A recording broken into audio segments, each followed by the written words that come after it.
Today we will discuss about the differentiation of the intra-embryonic mesoderm.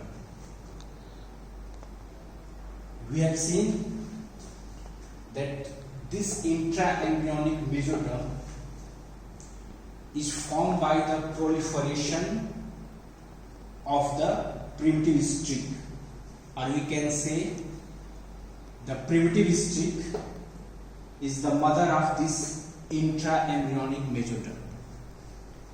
This intra-embryonic mesoderm separates the ectoderm from the endoderm.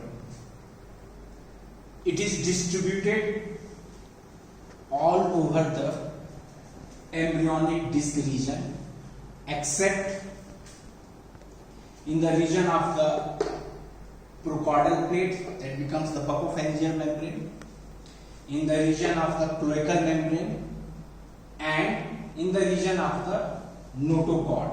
In these three regions, this intra-embryonic mesoderm is absent. Now cranially, we see this region. The intra-embryonic mesoderm of both sides communicates through this cranial end that is present cranial to this procaudal plate or buccopharyngeal membrane. The intra-embryonic mesoderm of both sides, this side communicates with this side through this space. Now, and at periphery, this is the extra-embryonic mesoderm. At periphery, this intra-embryonic mesoderm communicates with the extra-embryonic mesoderm, that is the primary mesoderm. If we cut its transverse section, then we will see these structures: ectoderm, endoderm. This is the neural tube. Behind the neural tube, this is the neural crest cells, and this is the notochord. On both sides of the neural tube as well as the notochord, this is the intra-embryonic mesoderm.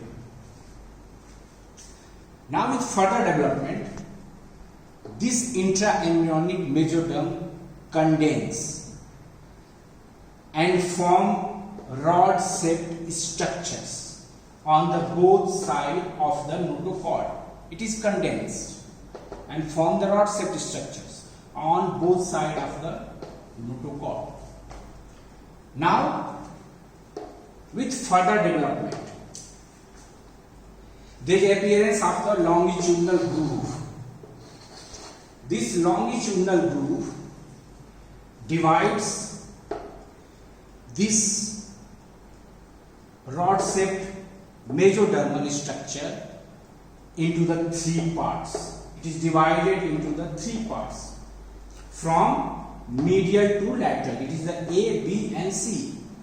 And this region is divided by this appearance of longitudinal groove. The most medial part, that is the region A, it is known as the paraxial mesoderm.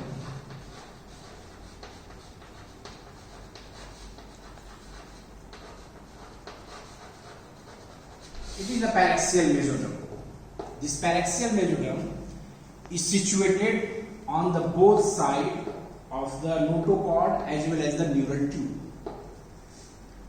The region A, it is the paraxial mesoderm, A region. Now the region B, this region becomes the intermediate mesoderm.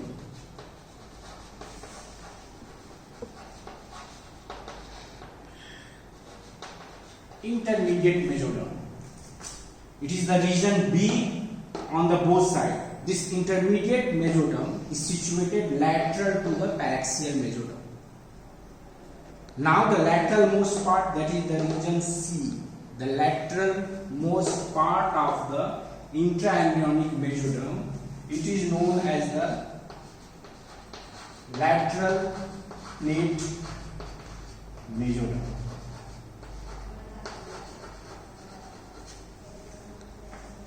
So now this intra-embryonic mesoderm, after condensation, it is divided, separated into the three regions on the both side of the notochord as well as the neural tube. From medial to lateral, it is known as the paraxial mesoderm. Then B, it is the intermediate mesoderm, and this C, it is the lateral plate mesoderm. Now, lateral to the lateral plate mesoderm, this region, it is the extra embryonic mesoderm. This is the extra embryonic mesoderm.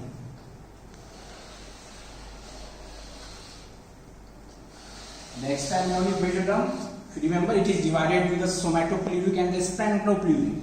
This is the splanchnopluric part of the extra embryonic mesoderm that is present at the margin of this embryonic disc. Now, this lateral plate mesoderm, that is the region C,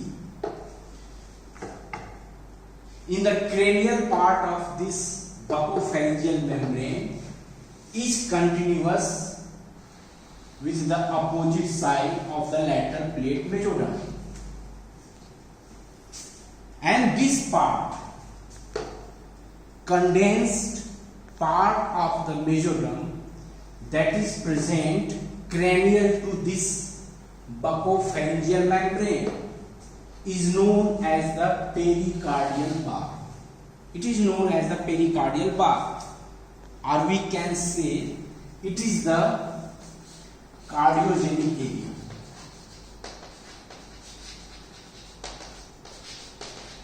Cardiogenic area means in future heart will develop in this region. So it is the pericardial bar, which is the part of the mesoderm situated cranial to this buccopharyngeal or procaudal plate, connects the lateral plate mesoderm of the two sides. So this intra-embryonic mesoderm, it has the three parts: paraxial, intermediate, lateral plate mesoderm. Now with further changes, like the extra embryonic mesoderm. If you remember the changes in the extra embryonic mesoderm, first we change in the lateral plate mesoderm. There is an appearance of small cavities. The same cavity also appears in the extra embryonic mesoderm that divides from the extra embryonic coelom and divides the extra embryonic mesoderm into the somatopleuric and the splanchnopluric layer. Same events occur here. There is the small cavities start to form in the lateral plate mesoderm, and the cavity that is formed in the pericardial bar region, it is known as the pericardial sac. It is the pericardial sac. Pericardial cavity will form in the future. So in the lateral plate mesoderm, there is appearance of small cavities. Then there is changes in the paraxial mesoderm. The paraxial mesoderm that is situated on the both side of the neural tube, this region, it start segmenting. Segmentation.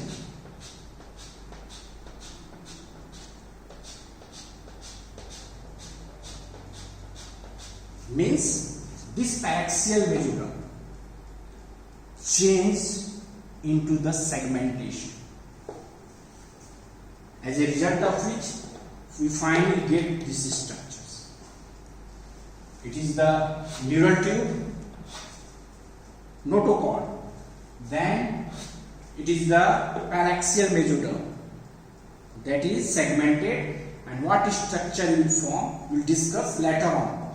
Then just inside it is the intermediate mesoderm, and inside it is the lateral plate mesoderm. There are three components of the intra-embryonic mesoderm.